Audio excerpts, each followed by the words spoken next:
What's unique about our wonderful city? Well, where do you go for your big events, such as Bay Dreams, the All Blacks, Nelson City, of course? With a fine selection of bars and restaurants to choose from, where do you go?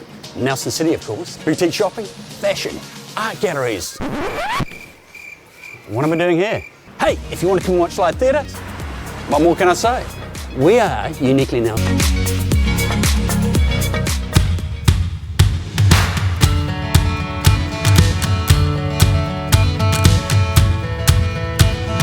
All right, welcome to the Talk of the Town, brought to you by Uniquely Nelson. This is where we dive deep into the personalities that make up our amazing Nelson CBD. I'm your co-host, Chris Butler, and alongside me is Uniquely Nelson General Manager, Simon Duffy. Good to have you here, Simon. Good to be here, Chris. Today, we're coming to you from the stunning 8 Plates upstairs. It's a beautiful restaurant, generously provided by our first guest, in actual fact, and owner, Pete Coates. Great to have you here, Pete. Good morning, Chris. Good morning. How's this, the inaugural podcast? Yeah, this is exciting. So this is where we get where the heart of Nelson beats, and we're diving deep into the stories that make up this town, and that makes it so unique. So let's get started. Pete, first off, we're curious, 8 Plates, how did it get its name? The name. I was working in this building for the previous owners when it was Mama Cot, and the offer from them was on the table that maybe I could take over, and I was still thinking about it. I'm not a chef. I am a cocktail bartender. So I didn't really have a concept for food that I was happy with. I was tossing around a few names. I was thinking about kind of pubs and English style and all kinds of things. And I think I was making a cocktail, and the name just popped into my head, 8 Plates. And I just liked the sound. I liked the way that the 8 and the plate rhymed. I liked that it kind of gave me a simple concept that I could stick to. So I finished making the cocktail, and I ran to the kitchen, and I talked to my chef, who is my chef now as well, because she was the first person I hired. And I said, Sarah, what do you think about this as a name? And don't tell me what you think now, just think about it. I said, 8 Plates. And don't tell me now. And I ran away. And then the next day I said to her, did you think about it? And she said, I like it. I think we can make that work. And that's where it started. Right. And did that sort of push on into the theme around the amount of offerings that you're going to make, so that kind of thing? Absolutely. Yeah. I knew before I came up with the name, I knew, again, I'm not a chef. It's my first business. It's my first restaurant that I've completely owned and run. I knew I needed to keep things simple. That was absolutely our mantra for the first 3 months while we were planning. Every time we would go back to, was this simple? Is this keeping things simple? And having that concept to tie that simplicity together really worked for us, yeah. And it just took off from there. What's the connection between like the name, the 8 Plates numerically, but also the word 8? Restaurant 8 Plates? Yeah. There's some... Again, once I had that name, I started thinking about what can I do with 8. And I know that 8 is an incredibly lucky number in China. Yeah. And I know that whilst they're not here in the numbers that they were pre-COVID, that they will be back, those Chinese tourists. Right. I knew that having a big logo based around the number 8 would be very beneficial for those tourists. So when I went to get my logos and graphic design done, I knew that I wanted the 8 to be front and foremost in that logo. Yep. And I knew that I wanted the 8 to be made up of plates. So that if you look at our logo, it is effectively 2 plates that make up number 8. Yeah, and that means I can, again, keep it simple. I can just, like on our shirts, we've just got the 8. We don't have all the words, because that says everything we need to say. Right. So Pete, tell us a bit about your journey. Where you're from, how you got into hospitality, where it all started for you. Sure. So I'm a Nelson boy. I went to Nelson Boys. My mum taught at St. Joe's for 31 years until she retired last year. Like, I'm Nelson through and through. When I left Nelson in 2000, I was 17. I was going to university. I didn't think I'd ever be coming back, to be honest. And Nelson in 2000 was a pretty quiet town. Geez, you should have tried the 80s. Yeah, No, that's- I've heard about it. But isn't there lots of nightclubs in the 80s and Wild and Crazy times? Well, I think I remember going to the first nightclub opening. So before that, I don't know what we did, but yeah. Was that Horatio's? No, it might have been Horatio. I got a funny feeling it became ex-Checkers, Okay, yeah. but it was where Molly Maguire's. Yeah, I think it was Molly Maguire's was. Yeah, but it was ex-Checkers, but. But it was a nightclub. I don't think it was affiliated to anyone else at the same. It was totally independent. But Horatio's would have been thereabouts. I don't remember Horatio's, but I remember Molly's from when I was my last year of high school, and I remember the Loft from which was above Molly's, and we were all me and my friends were all metalheads, so we were in the Loft like every night. So I left and I went to Dunedin to study. Initially, I was studying history with a minor in theatre. Pretty rapidly, the history dropped away and the theatre took over. I really became obsessed with acting and becoming an actor. Auditioned for drama school 3 times. I got in on my 3rd attempt to a drama school in Auckland. So I finished my degree with a major in theatre in Dunedin, and I had about 9 months between when I finished my degree and when I was going to start drama school in Auckland.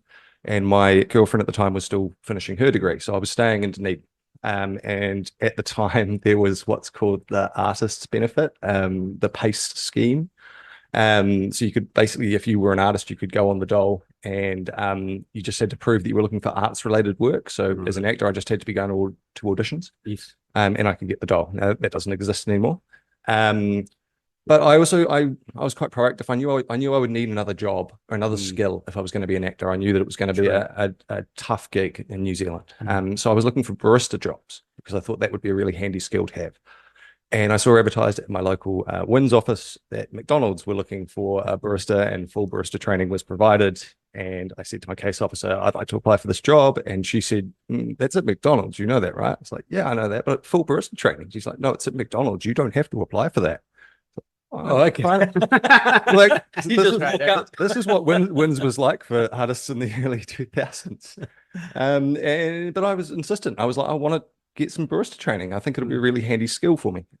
So I applied for the job. I got the job. It was one of the first McCafes in the world, because they trialed McCafe in New Zealand, Australia, on the main street of Dunedin.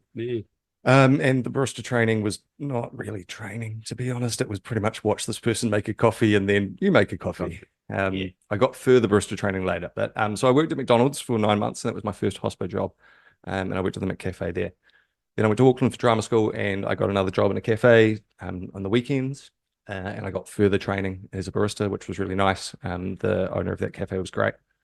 And I worked there for about a year, and then I worked in another cafe in Auckland for about 4 years. So whilst I finished drama school and afterwards, and this was a very busy cafe, we'd do on the weekend, I was the weekend barista, and I'd do 300 to 400 coffees Saturday and Sunday. Whereabouts in Auckland was it? That was in Mount Albert. It was called Trinity of Silver. Yep. It was a great name. Yeah. Trinity of Silver. Two silver-haired owners and their silver-haired dog. Right, the Trinity of Silver. Yeah. The three amigos. It was a really cool hippie place. They were famous for like their organic breakfasts and things. And we got hammered every weekend. So I was a barista for a long time and an actor in Auckland. I was a professional actor for 10 years. I worked on some great gigs. I worked with Jane Campion on Top of the Lake. I did Shortland Street. Everyone's done Shortland Street. Lots of overseas ad campaigns. That's where I made most of my money. But after a decade in Auckland, I was really sick of Auckland, and I came home for a bit. And my parents put up with me for let's say they put up with me for 2 weeks before they said decide what you're going to do, get a job or something. So I applied for a barista job and I got it, and that was in Richmond at Cafe in Oxford. I worked there for a couple of years under a guy who now owns a coffee company and another cafe. And then I saw that Cod and Lobster was being redone, and there were big signs on the windows looking for all kinds of front of house positions, and I applied for a job as barista. I was hired as head barista. But Nick never found a head bartender. So after 3 months, he said to me, can I teach you to be my head bartender? And I was shitting bricks. But you haven't played in that space before? Not at all. drunk one cocktail in my life when I was like 18, first year university. I think it was a Long Island iced tea. I don't think I liked it very much. I never really wanted to work behind a bar. I had lots of friends at drama school and actors who worked behind bars, because lots of actors do that for a job. Yeah. But I just thought, yeah, let's take a risk. Let's do something. I was head barista here, but we weren't making a lot of coffee, so I was kind of looking to do a bit more. And I found really quickly, it was something I was good at and something I had a passion for. It combined so many of my skills. Spirits and cocktails, they tell a story. Their history, like the history of spirits is the history of the world. The history of cocktails is the history of bars and restaurants. When you're a bartender, particularly a cocktail bartender, you're telling stories through drinks, and you're also telling stories to people. And that's what I've spent my whole career doing, is telling stories. So it just suited me down to the everything. Yeah. And Performance, isn't it? It's a performance. Yeah, it is. And it's physical, and I'm not sitting behind a desk, and it was just great. Yeah, look, it took a year, maybe a year and a half, before I felt comfortable enough behind that bar. That first year, I was probably panicking before every shift that someone would ask me something I didn't know the answer to, or ask me for a drink I didn't know how to make. But after about a year and a half and going to some cocktail competitions around the country, I felt really comfortable, and done that now for a long time. Big learning curve. It was. It's funny to talk about the history, the stories behind the drinks. And you went to university.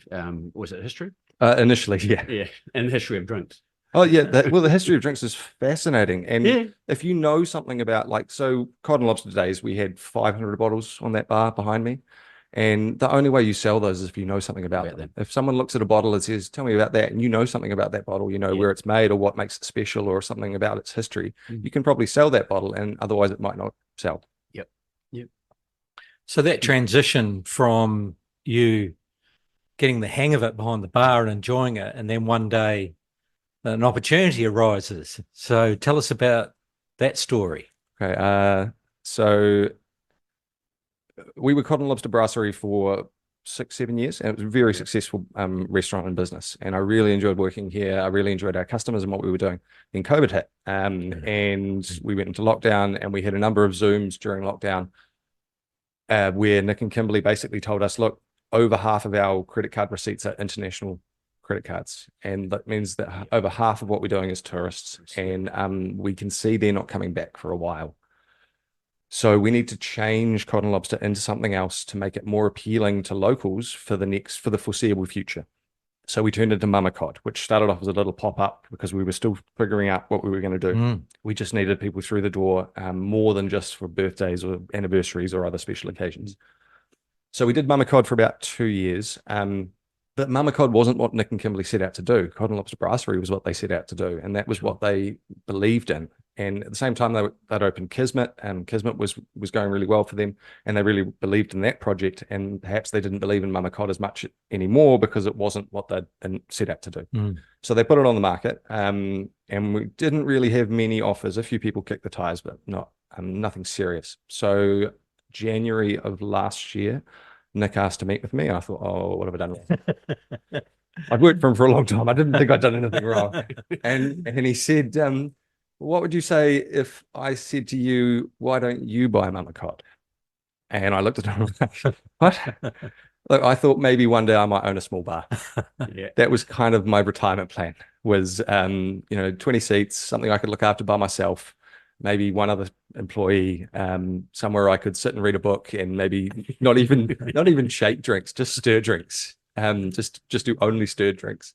But he kind of laid it out to me that what his offer would be, and it was a pretty good offer, and it involved, because he knew I didn't have the money straight up to buy the whole thing. So he basically said, look, you pay a deposit, you pay the rest of it off over a period of time. This is the offer I'm prepared to make you. This is the interest rate that we would offer you. Have a think about it. Tell me what you think. I need to know pretty soon, but you can take some time to talk to some people. So initially I was like, no way, no, I'm not going to do that. And I talked to my family, and they were kind of like, oh, no way, this is a big undertaking. The idea wouldn't go away. And basically, it basically came down to, I don't want to look back in 20 years and regret not doing that. These opportunities don't come around that often. And if I walk away from this and 20 years later, I'm still working for someone else, and I'm regretting every day not doing that, then that's a good enough reason to take the risk. So then I had a couple of non-negotiables. So I needed a chef, like I said, not a chef. So I needed my chef from Mama Cod, who I knew was a great chef, who I had a good working relationship with, and who I knew was itching to expand what she could do, and to have a proper head chef role. She'd been acting head chef here a few times, but she'd not been head chef. I knew she had to come on board, and ideally she had to come on board as more than just an employee. But I wanted her to invest in the business, and then I needed a manager as well. Those were really my two non-negotiables. I needed the key members of my team, and Sarah agreed, and she agreed to invest a small amount in the business as well, so that she has some ownership around it, so that we're committed long term together. It's a business partnership. And my assistant manager agreed to come on board as my manager as well. So I had those two guys. I had my team, my core team. Yep. And then it was right now, let's secure some money. So talking to some family and securing some money, and then let's plan, what are we going to do? How are we going to change it to be what you wanted to be? Yeah, and to be mine. So I know that a lot of people, when they walk in the door, are surprised that the bar is gone. From that really impressive bar that Cod and Lobster and Mama Cod had. But I knew that if I didn't move that bar and I was still here, then it was just going to be Cod with a paint job. It wasn't going to be, there was going to be no perception change. So the biggest thing I can do to change people's perception, because I can't change the outside of the building. It's a heritage building. I can't change that. Moving that bar is the biggest perceptual change that I can do to make people go, oh, this is new. This is something different. Yeah. Because it is, this building's iconic. Yeah. I mean, and being in Upper Trafalgar Street, looking out the windows here, you got a cathedral. It's a beautiful day. What are some of the challenges? What do you find the most challenging aspects, and also the most enjoyable part? So there's always, to every role, especially within a restaurant, because it's dealing with the public, managing staff. Look, the first 6 months was a huge learning curve. Because when you're the owner, and you have to kind of be on top of everything. I have to be on top of simple things like emails and paying the wages and paying the power bill, all that stuff that, when you're running a household or whatever you do anyway. But then, like, everyone asks you the questions. So where does this go? What's that for? What are we doing about that? When's that going to happen? Like, you have to be on top of everything. So that first 6 months was really challenging. But I would say that for me, the biggest challenge is the emotional attachment to customers. And by that, I mean, and I found this really hard at the start, watching the door to see if people are coming in. Yes. And if people aren't coming in, what am I doing wrong? Why aren't people coming in? And trying to be confident in what you're producing, even when people aren't coming through the door. And look, we went through a really tough winter, and we were the new kids on the block. And so there were days where we might have only served, 2 people for lunch and 4 people for dinner. And you go home and just like, what have I done wrong? Why aren't people coming in? And it's just having a long-term view has really helped with that for me. I have a lot of plans of things I want to do, and also the feedback is what's kept me going, and that is probably the most enjoyable part of running this restaurant, is that consistently from day one the feedback has been good. The feedback has been from people paying, from people reviewing, from people talking to me personally, has been, you guys are doing the right thing. Your food is amazing. Your drinks are amazing. Your staff are amazing. Keep doing what you're doing. Big learning curve. Did you have someone or people around you or alongside you during that time that, as mentors or some encouragement? And some I got some help from Nick, the previous owner, who again I'd worked with for a long time. We had a number of chats. My parents have been amazing. My partner at the time, we spent a lot of time talking about what was happening and what was going on and how we could get through that really tough period. What's the most enjoyable part? Look, staff has been amazing. I've got incredible staff, and I've been lucky to have incredible staff from day one, not just the guys that I hired before we opened, but the guys that I've managed to find. I keep thinking, for me, it's like casting a show or casting a movie.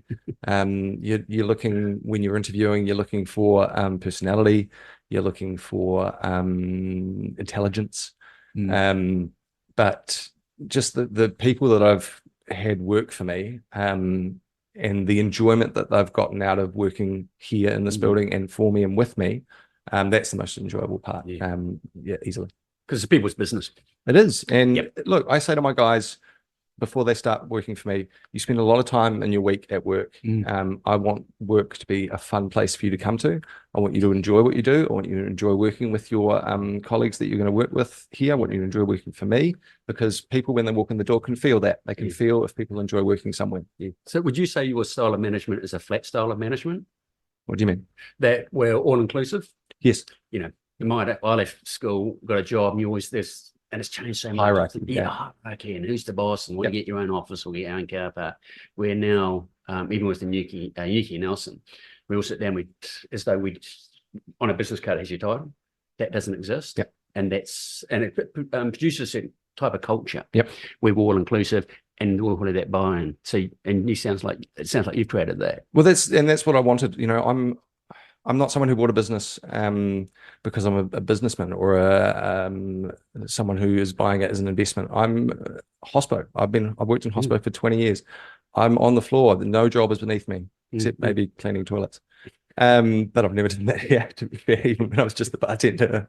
I'm on the floor and I'll do any job. I'll clear tables. I will run food. I will make drinks. I will make coffee. I will wash dishes. And if my guys see me doing that, with no complaint, then they are going to feel like I'm just a member of the team and that they can approach me about anything. So being at the top of Trafalgar Street in a beautiful historic building, what do you love about being in the heart of Nelson City? Oh, I mean, to quote the castle, it's just the vibe. And we get this a lot. We have a great deck out the back, sheltered private deck, but most people want to sit in summer. Most people want to sit at the front because they want to be part of that vibe out there. And having us and Harry's and the Vic and Lombardi's and Hot Goods and Sweet As and Burger Culture all in the same area, you know, on a Friday night or a Saturday afternoon, it just feels like you could be at any big city in the world. And we have incredible weather. We have the cathedral steps right there. And just watching tourists walk up the road, take that picture of the steps, walk up the steps, come down, and then look for something to eat or something to sit and have a drink. I just love that. I love the feeling that you're right in the heart of it, which is really cool. And this building, like, I love this building. I had to make that decision when I decided to buy the business. Like, I've worked in this building for almost a decade. Do I want to work in this building for another decade? And I kind of decided, I love this building. It's an incredible building. I love that Nick and Kimberly turned it into a restaurant. When I was a kid, it was a lawyer's office. Next door was the famous one. You know, Shays Elko was next door. Right. And I get people all day long. People say to me, "Oh, this is where Shays Elko was." And I'm sorry, that was next door. And some people argue with you, like, "No, it was here. It was definitely here." No, I'm sorry. I was there when Shays Elko was there. It was next door. Right. And this building, I don't really remember this building from when I was a kid because, like I said, it was a lawyer's and I had no reason to come in or even to look at it. But my mum, like I said, she taught at St. Joe's for 31 years. She brought me an OHP of this building that her kids used to draw in the class. They would come down and sit outside and draw the building because it's a historic building. And then they would go back to the classroom and she would put the OHP up on the wall so that they could look at the drawing that they'd done here and then make any adjustments that they needed based on the OHP that she had. Oh, the overhead projector. Yes. Yes, sorry. I thought there was a cocktail. That's very technical. Why are the kids drinking cocktails at that age? I don't think they use OHPs anymore. Showing my age. I love that. And look, I love that they closed the street off. It took a long time. They were talking about that when I was a kid. And it took, 2.5 years of trials, which I didn't understand. I was like, it worked the first year. What's going to change the second year? Just do it.